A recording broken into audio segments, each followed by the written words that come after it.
Hello and welcome to the Fit and Free podcast. This is a podcast for women who want it all, to feel strong and confident in their bodies, as well as enjoying a sneaky mug on a Friday night.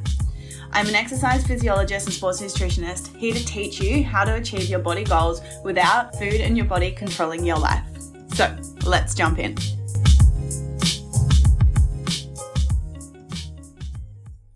If you don't have your period and the doctor has told you to either go on the pill or just gain some weight to get your period back, then get ready to take some notes.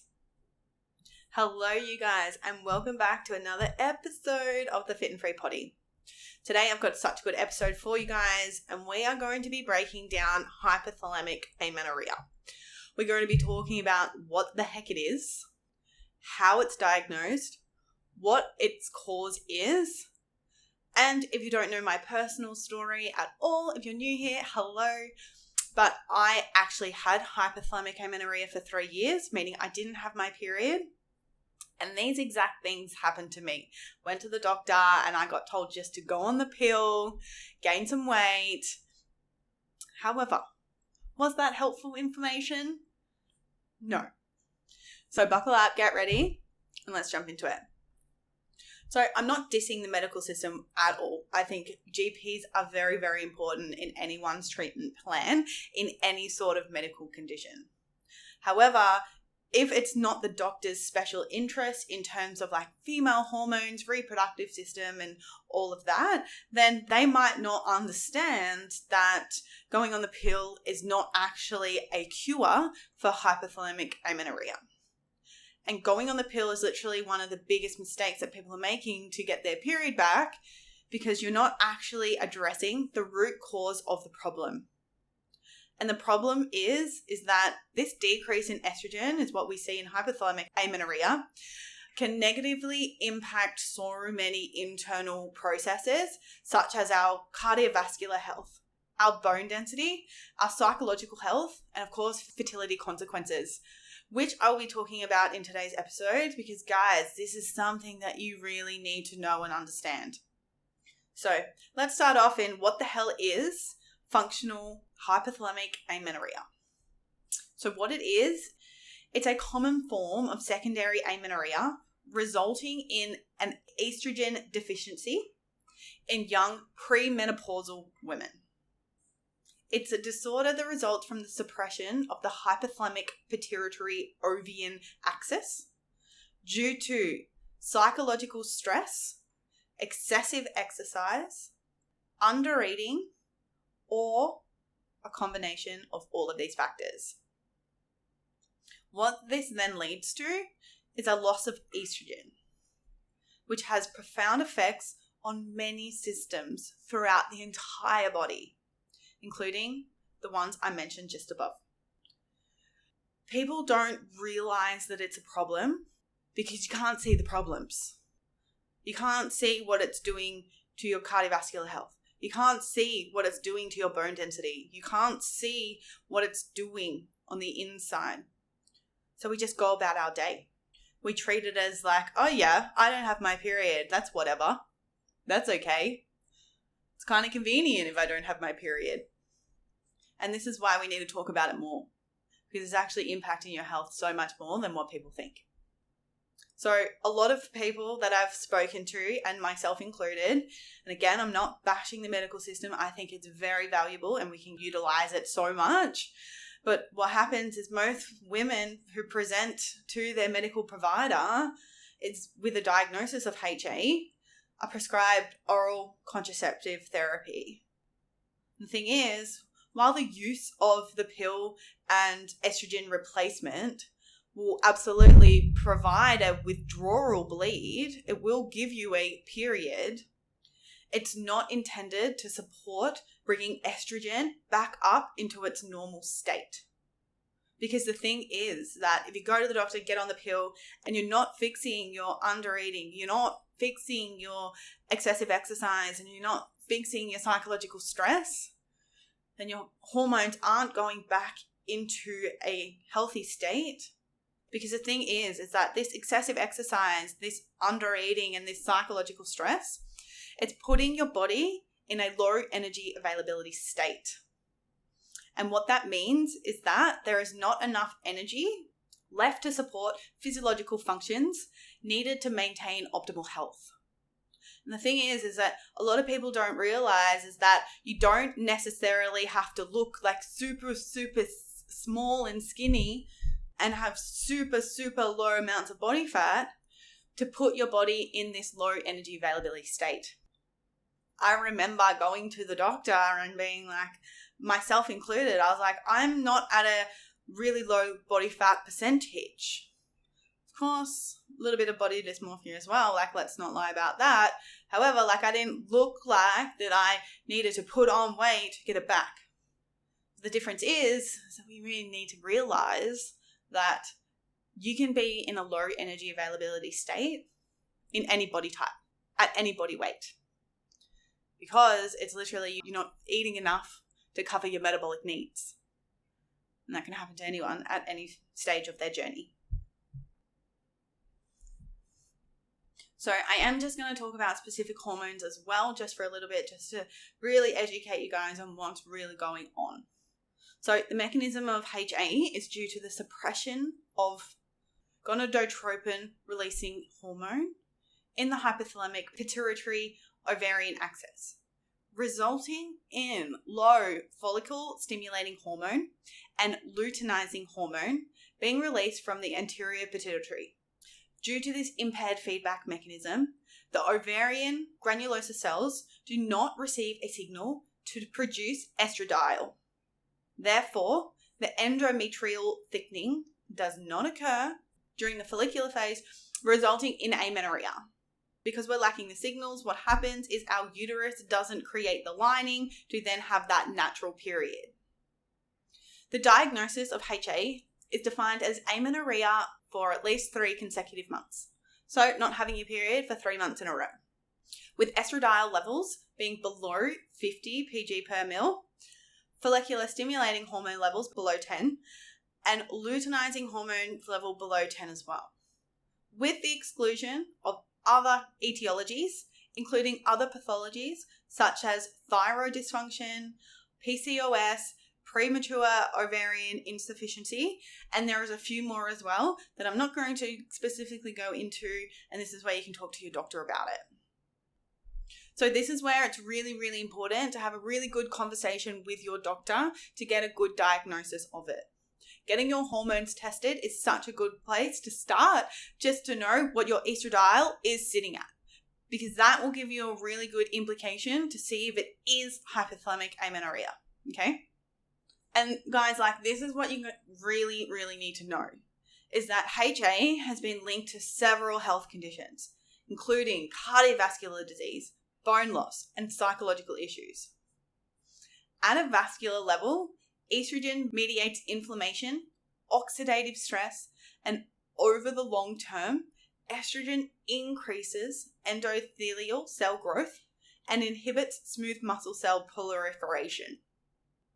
Prior research from the Nurses' Health Study of over 82,000 women that self-reported menstrual cycle history demonstrated that the more irregular the menstrual cycle in young women was, the greater the risk of future cardiovascular disease events, up to a 50% increase.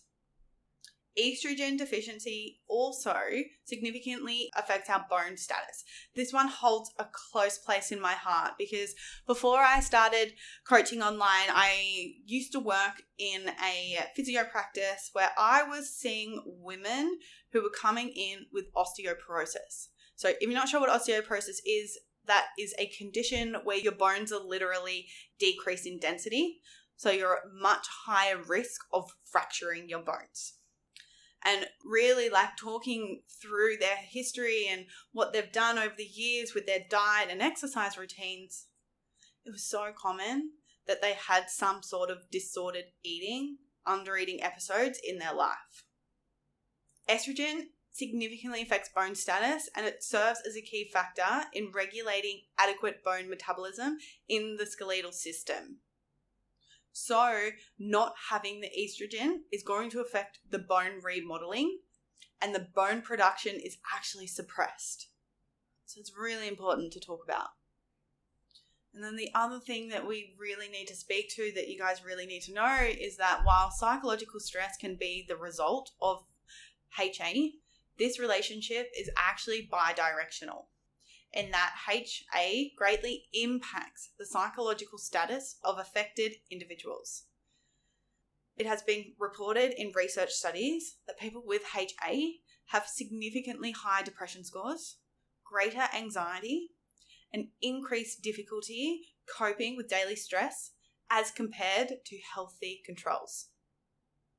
Women with HA also have more dysfunctional attitudes, and literally, as I read all this stuff out, I'm like, oh my God, I used to do all of these things. So if you're here, I fully see you in it, because it's freaking hard. Research also shows that people with HA also have more perfectionistic behaviors. Hello, I am a recovering perfectionist, and I didn't realize how much it was really impacting me until I really started building self-awareness in around it. And I'm like, oh, there it is again. Oh, there it is again. So attitudes such as this perfectionism behavior and extra attention to the judgment of others in comparison to people that don't have HA. So we struggle, right? We struggle with things needing to be a certain way. We struggle with other people judging us and owning our own worth and who we are, and trying to mold ourselves into something that we're not. But in doing that, we're really, putting our body in such an unhealthy state. And then last, of course, we have to talk about eating disorders, such as binge eating has also been noted a lot in people with HA, due to the psychological fixation on appearance. So now we know the consequences, and now we know why it's happening. I want to talk to the piece of what the hell to do about it. So of course, the aim of HA treatment is to reestablish a regular menstrual cycle. And how you do that is we have to increase our estrogen naturally in the body. So we know the cause of being psychological stress, excessive exercise, or disordered eating, underfueling. So what do we have to do? We have to manage all of those three things. The thing is, with HA, it's not a one-size-fits-all approach, because not every single person is struggling with all three things. Maybe some people it's just nutrition that they have to fix up. Maybe it's some people it's just really learning how to manage stress and calming the body. For some people, maybe it's changing up your exercise, right? So it's really, really important to be working with an allied health professional as well as your GP, so you are making sure that you're doing the right treatment for you. I'm personally going to talk to you guys how I got my period back. And the thing is this is not how you have to do it. This is not what you should do. You really need to be talking to your doctor and really making sure it's the right diagnosis, and then working with a allied health professional that knows what they're talking about. I want to share with you guys how I got it back, just to give you some tips and maybe some help so that you can start your journey as well. So it's actually quite funny that I'm recording this episode now, because I literally tried to get my period back in May 3 years ago. So that's when I started. 3 years ago, pretty much today, I hit rock bottom. This was the period after I went through a hectic, crazy challenge, a 12-week challenge where I wanted to change my body composition. I wanted to change my stomach so bad because I hated it so much. And this is where I worked with an online coach, where I was following a super strict meal plan. I was eating, I can't remember how many calories I was eating, but I was like super strict perfectionist, sticking to it to a T. And then I was training a lot. I was doing 4 strength sessions a week. I was going for runs outside of my strength training sessions because I didn't think that the strength training sessions were enough. So my body was absolutely in a low energy availability state. I couldn't stop thinking about food. I was constantly hungry. I would eat a meal, and then I would 1 hour later be ravenously hungry again. And then I'll be crying literally to myself, being why the hell am I still hungry? I just ate. What the hell is happening? I remember waking up and looking at myself in the mirror. I took a photo of myself, and I was just so unhappy with the way that I was living and the way that I looked. I was fragile. I didn't have any strength. I had no energy. I was moody AF. Oh my God. My social life was shit because I was just too afraid to go anywhere and see anyone and eat anything. I was so isolated and I was so alone. And that's the thing with this. It's like, yes, we're so fixated on our bodies and what we look like, but it's like, how is this actually really impacting us? And I want to share this with you guys, and I don't talk about it often, but like, one of the reasons why I personally got help is because it was really affecting my relationship with Niels. It was really affecting my relationship intimately and just as an overall, because I was so insecure about my body and how I looked. I couldn't show up like I wanted to with confidence in the bedroom, So it was like something that I would often avoid. I would, get angry at him to trying to cook me a meal, and I would be so irrational and moody because I wasn't eating enough. And the thing is that, like, he couldn't handle it anymore. So he's like, Loz, you got to get help. And I was like, I couldn't handle it anymore either, because living through it is so hard. And it's like, yes, to fix it is, I would say, even harder. But on the other side of it now, holy shit, I wish I fixed it 10 years ago. Because how I feel right now is so confident in my body. I am so strong. I have so much freedom in my life in terms of food, in terms of going out and enjoying myself without stressing about food all the time, stressing about my body. I feel so good in myself. But I wouldn't have been able to get there if I didn't go through this healing journey that I'm going to speak to today. So, hitting rock bottom, I reached out for help. This is actually the second coach that I have ever invested in. I have now invested in so many coaches. I always have a coach. It's just once you invest in coaching and realize it's how much you gain from it, it's absolutely transformational. My life has completely changed. But investing in this first coach was fucking terrifying. For so long, I was like, I can do this myself. I've got this. I don't need anyone. I'd be constantly looking at this particular person's page, reading through their the website and being like, oh, I really want to work with them, but I'm so afraid. I'm so afraid of reaching out for help. I'm so afraid of what this person is going to think of me for what I'm doing right now to my body. So there was a lot of ego involved, but eventually I got to the point where I fucking can't handle this anymore. I literally can't. So I reached out for help. I got help from an exercise physiologist as well. Obviously, because I'm an exercise phys as well, I could connect with her. She knew a lot about it. She knew what I had to do. So that was really good. So then that really started my journey of getting my period back. So how I did it was, first of all, I got external help with an ex-phys. And what we did, we worked together with my GP. And first of all, we did all my hormone testing. In May 2020, my estradiol was so low that it didn't even record it on the test. It was negative 43 something. I went back in December and I hadn't got my period back yet, but I definitely had signs and symptoms of it. When I got my results back in December, my estradiol had risen to 390. So that was a 7-month difference of eating a shit ton of food and really reducing my exercise, of course, which I'll go into. But we had a significant increase in my estrogen. I think it was maybe 2 weeks later is then when I did get my period back. And it's so funny because I am literally sitting here and it's day 1 of my period. I have my period right now. I was like, this is a sign from the universe that I should be sitting here and recording this episode for you guys. Sorry, I just had to say that. So this is the thing, right? You see it on social media all the time. When you want to get your period back, I completely get it. You're such in a vulnerable state and you're trying to do everything that you can in order to get it back. I was the same. I signed up for acupuncture before I even considered thinking about my nutrition and exercise routine. I signed up and I invested in all these herbs as well that my acupuncturist told me that I had to do. I was drinking this mud stuff because that's in my head. I was yeah, well, this is going to help. When I wasn't even thinking about and changing what I was eating. How are you going to get your period back if your body is in a low energy availability state and you're still not eating enough? It's not going to work.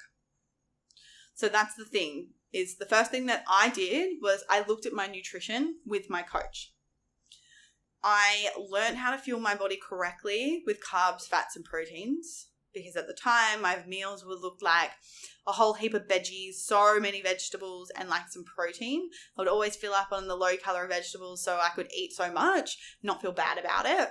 So I wouldn't feel guilty for feeling full, just constantly filling myself up on these low calorie foods.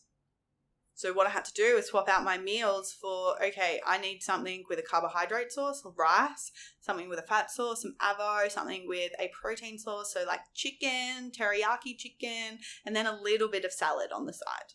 Still there, still keep it, of course, like we're here for the veggies, but the meal composition just had to be changed. I actually ate in a calorie surplus. Because what happened to me personally is like my body was in a low energy availability state. I had to make up for all the restriction that I had put it through over the 3 years. Like we're talking about chronic restriction for a really long period of time. Hence the reason why it takes so long to get it back and why I had to eat in a calorie surplus, because literally you have to heal your body again. You literally have to heal from the inside out, and the body needs all these extra calories in order to do that. I personally experienced extreme hunger, like extreme. Like I would eat breakfast and it would be a huge brekkie with oats and fruit and chia seeds and peanut butter and all of the fats, all of the carbs and protein as well. 1 hour later, we're freaking starving again. Of course, it was so emotionally hard because it's like, what the fuck? Like I just ate all this food. How can I still be hungry? And of course, the voice of fear of weight gain. I don't want to do this because I'm so deeply rooted afraid of gaining weight. But the thing I had to keep going back to is that my body is not in a healthy state. I'm unhealthy with what I'm doing right now. Why is gaining weight worse than putting your body in this unhealthy state of being? And I knew it wasn't going to be forever. But during those moments I remember like crying and from how hungry I was, and it was so hard because it really truly is.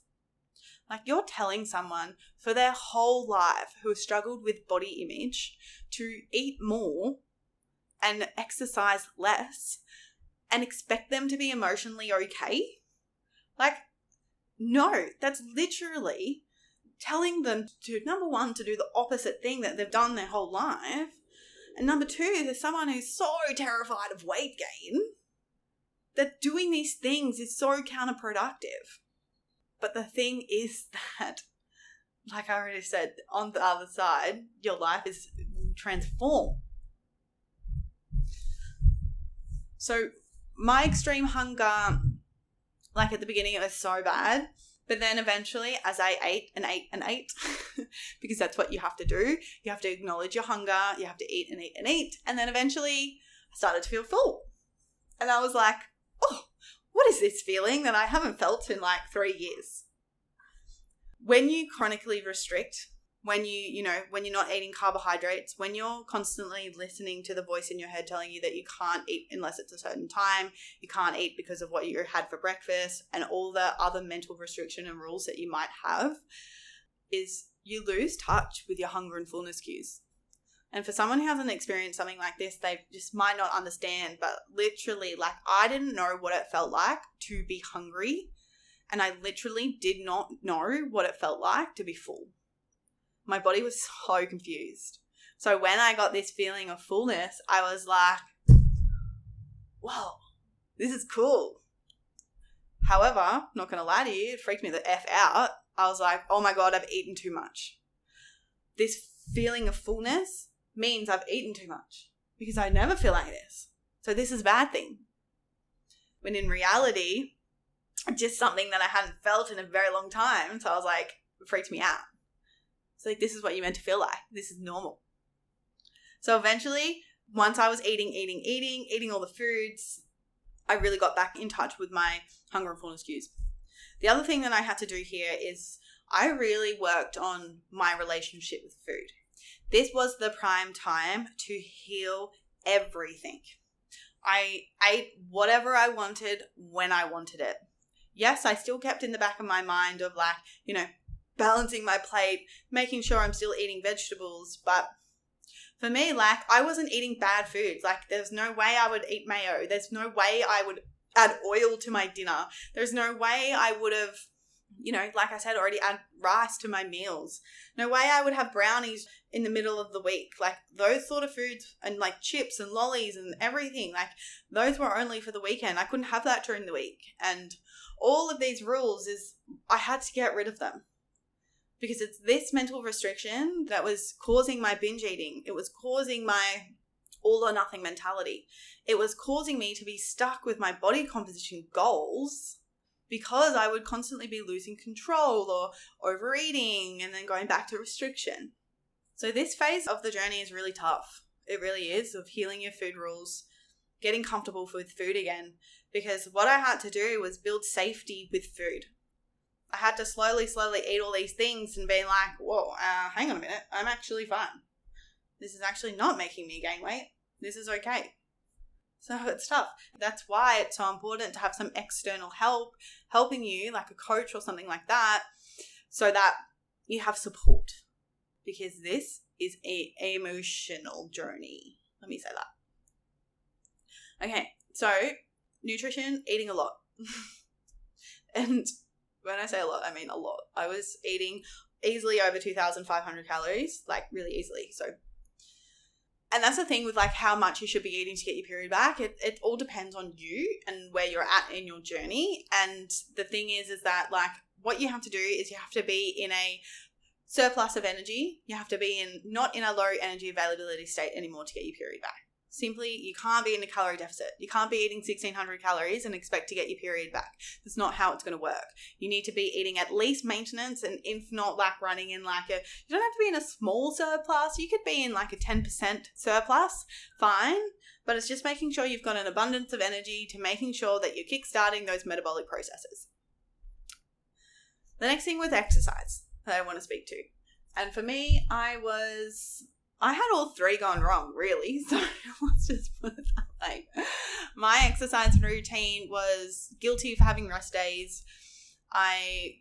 Training at least every day. I used to manage my stress with HIIT. Like, I would be feeling really angry. I'd feel really stressed. And what would I do? I would go and exercise. And like in my head, I was like, oh, this is healthy. Like, we know there are so many studies now that exercise is a prescription for people with mental health conditions like depression and anxiety. But there's a difference between having a healthy level of exercise, a healthy relationship with exercise, and an unhealthy relationship with exercise, aka training every day, training because you hate your body and putting your body through absolute turmoil in order to change it.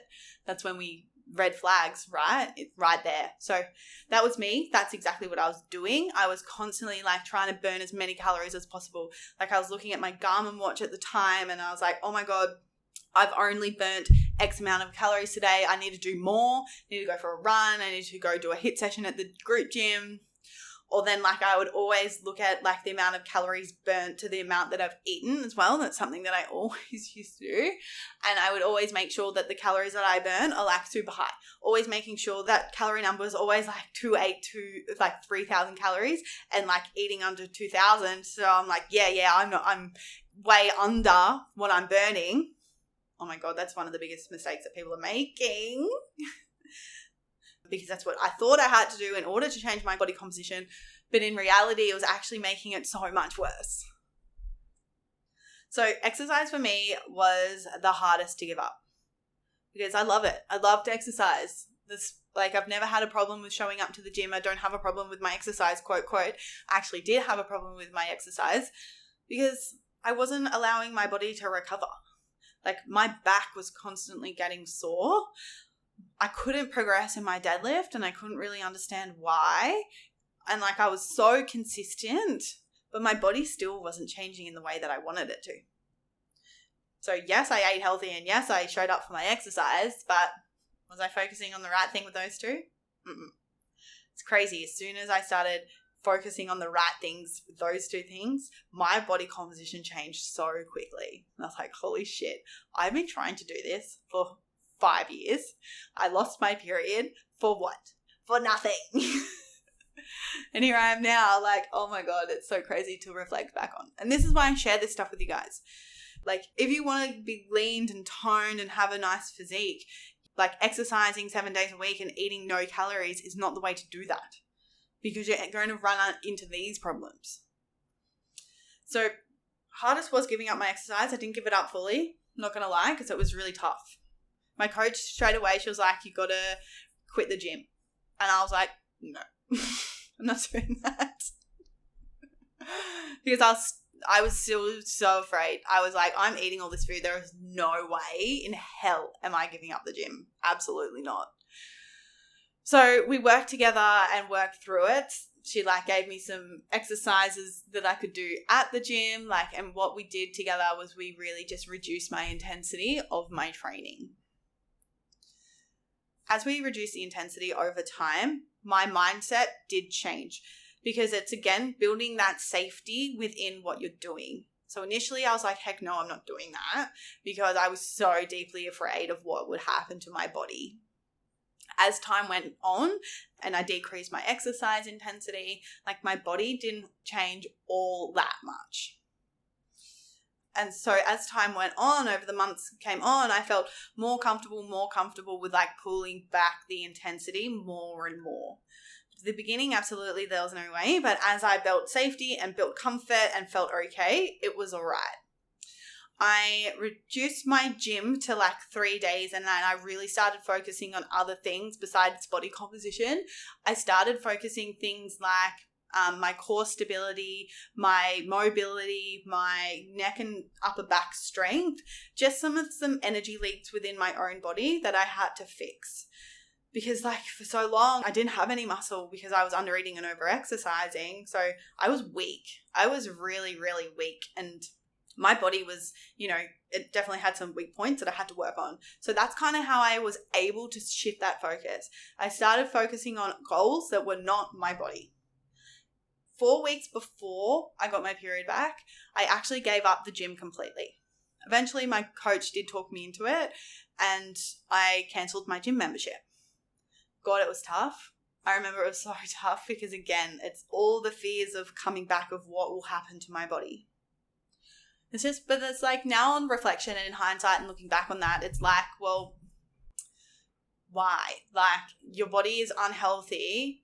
Yes, it's going to be short-term losses for like exponential gains, literally. And of course, it's easy for me to say that being on the other side now and like having a healthy period for 3 months and my body composition, like I'm so happy with it.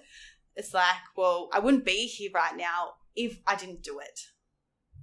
So that's what I always think about, and that's always where I help my clients with this stuff. It's like, this is not a forever thing. Like, this is something you're healing right now. And that's why, like, in my one-to-one coaching, the first phase of it is repair. We heal our relationship with food, and we heal low energy availability states, and we heal our relationship with ourselves and overcome this fear of weight gain and what will happen if our body, quote unquote, changes. Because once you do all those things, like I say this all the time, it's like your life becomes free. You're not thinking about food all the time. You're not thinking about how you want to change your body all the time. You just come to this neutrality, and it's so sweet. So I gave up the gym for 4 weeks, and then, woo, I got my period back. Obviously, I can't sit here and be like, yeah, it's because I gave up the gym. It's because of this, because of that. It's like, I think it's like an accumulation of everything that I did for since May to December that got it back. Now I want to talk about stress, because this is definitely something that I honestly believe that helped me the most. And I want to talk about not just stress, but I'm talking about mindset in general, is that healing my relationship with myself, healing my relationship with my body, and learning how to actually love and respect my body, and not exercising and eating because I hated it. Because when you making that flip is so important, because it's not because I have to. I don't have to exercise this way and I have to eat this thing. It's now I get to fuel my body. I get to respect my body. I get to exercise and from a place of empowerment to get strong and to get fit and to feel freaking phenomenal, not to make it smaller. And the mental shift that you get from that is truly life-changing. So how the hell did I heal this relationship with my body? The first thing was I had to get rid of body checking. Body checking, all that is literally like looking at your reflection every single time you see it in a mirror, in a car door, in a shop front, and you're checking it out and you're telling yourself how fat you look or how big your stomach is. That had to go. That was really hard because that was such an ingrained habit that I had. But it was something that I had to be committed to, and I was disciplined on it to stop it. The next thing was learning how to accept who I am. My body for what it is. Because at the end of the day, it's like you got what your mama gave you, and that is a good thing.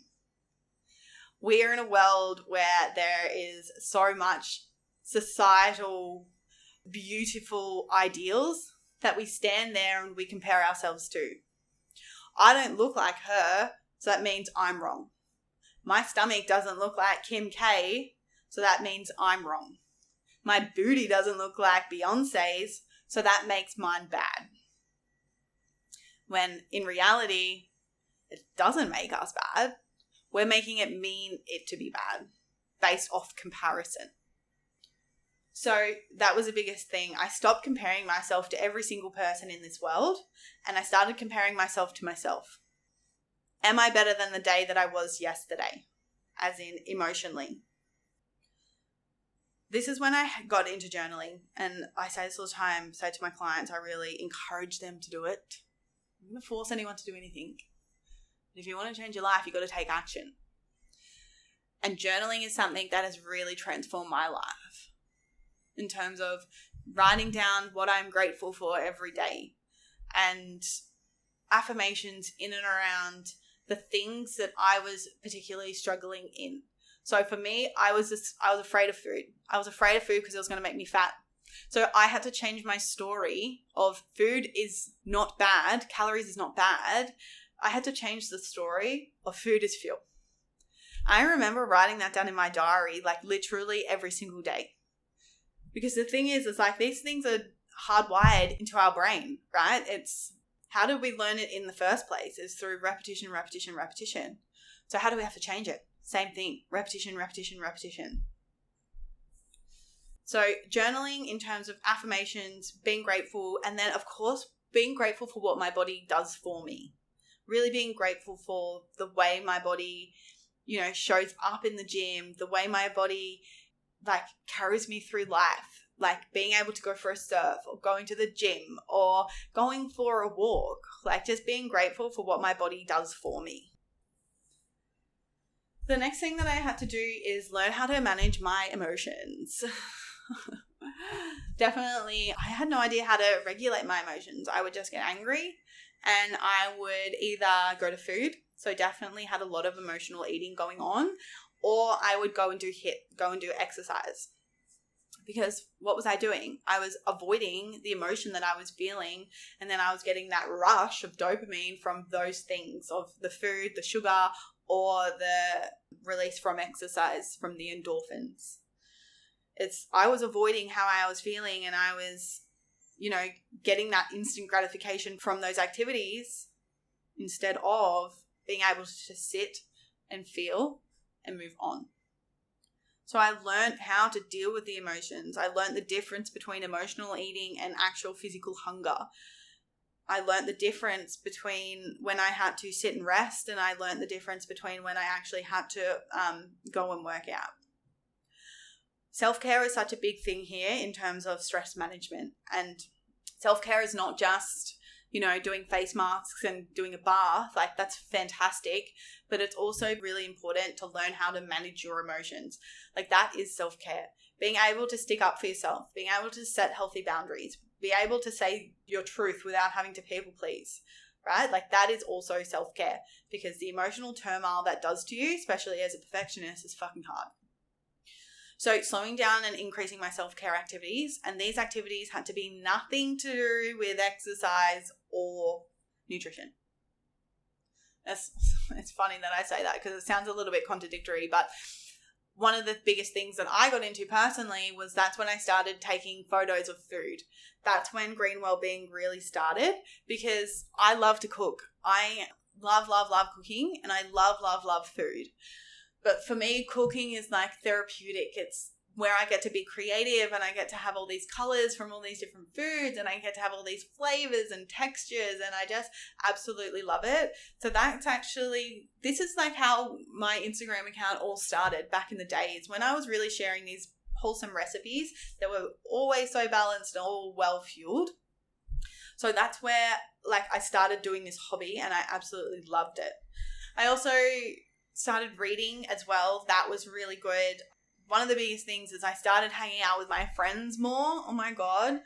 Something I avoided for a long time because of the food and the calories. And I just, started being myself again. I started, doing things that I loved, hanging around with more people and being social and going out for a beer and going out for a burger and things like that. Like doing self-care that's, fulfilling all of my human needs and not just staying at home being afraid.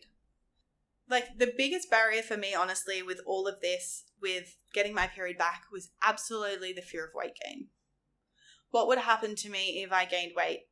Because in my head, what I was making that mean once upon a time is that I was ugly, I was unlovable, and that no one would accept me if my body looked a certain way. But actually, what was really happening was that I didn't love myself. And that was the issue. Because now, in hindsight and looking back at all of it, is that gaining weight changed my life. Gaining weight was the best thing that I ever did for myself. And for so long, I was so terrified of it. But what I gained from it is a thriving relationship where we're intimate, we connect, and it's so beautiful. And I gained travel where I'm no longer stressing about how I have to find a healthy option. I'm just like eating whatever the hell I want. And social friendships that are like so deep and beautiful, and your soul just, when you hang out with people that you just get so recharged from and you feel so fantastic about it. And like just all-round confidence within myself. Things like being able to start a business. Things like to be able to sit here and record this podcast for you. Like we think it's so much about our body, but it's really not. It's the overflow of everything else you gain from it is what makes everything so fucking worth it. So if you are, I'm here to tell you that gaining weight is a good thing. And yes, who am I to believe gaining weight is a good thing?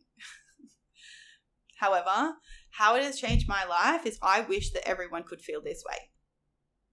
I read this statistic that like 80% of women in Australia do not like their bodies. And I was like, it honestly breaks my heart because like I absolutely used to be one of them. I know exactly how it feels. But to actually be on the other side of it and actually stand there in the mirror and be like, holy fuck, I look good, is mind-blowing. And this is the thing that I want for every single person in this world, of having this, being fit and being lean and toned with their body, but also having this ultimate freedom with their food. There was one question that did come up with all of this, is it normal to binge in recovery? And that's the thing with this. It's just like, there is no right or wrong.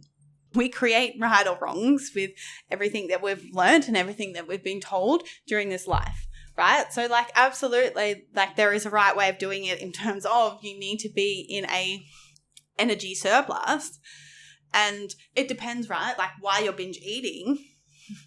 If you're binge eating because you're restricting, or if you're binge eating because you're not eating enough, or if you're telling yourself you can't have something, then those things absolutely still need to be healed, right? So yeah, it's normal to binge in recovery, but then we have to like explore like why is the binge eating still occurring? Is it because you're not eating enough? Is it because you've got these rules? Like it's really important because I like to say, like, having a binge is like your body is still trying to tell you something and you're not listening. There is a lesson right there. It's a warning sign. It's a red flag to take action on something that needs to be healed. If you just have a binge and you don't really change anything or do anything or explore why it's happening, then it's probably going to happen again. And that's why we need to take these moments of like, okay, cool, I binged. Why? Need to understand why it happened. Was it emotional reasons? Was it because you hadn't eaten enough that day? Was it because it was like you did more exercise than you normally would? Is it because you literally, like, it's Monday and you're telling yourself you can't have the cookies because what happened on the weekend, and then you have a cookie and then you can't stop eating them, right? We have to understand why it's specifically happening for you so then you can fix why it's happening. Like, tailored specific advice is really, really important. All right, guys, like always, I freaking love you and I appreciate you for being here. And I will see you guys all in the next episode. Don't forget, on Wednesdays, I'm going live every week. So if you guys have questions or you have topics you want me to talk about, send me a DM. I've been talking to so many of you guys now in the DMs and I'm loving it. I love talking to you all. So yeah, don't be shy. Send me a DM. Like always, if you love the episode, please share this on your Instagram story, because do you know how many women don't realize that having a period is not healthy? There are so many. And this is something that we need to rise and conquer together. So until next week, guys. Bye.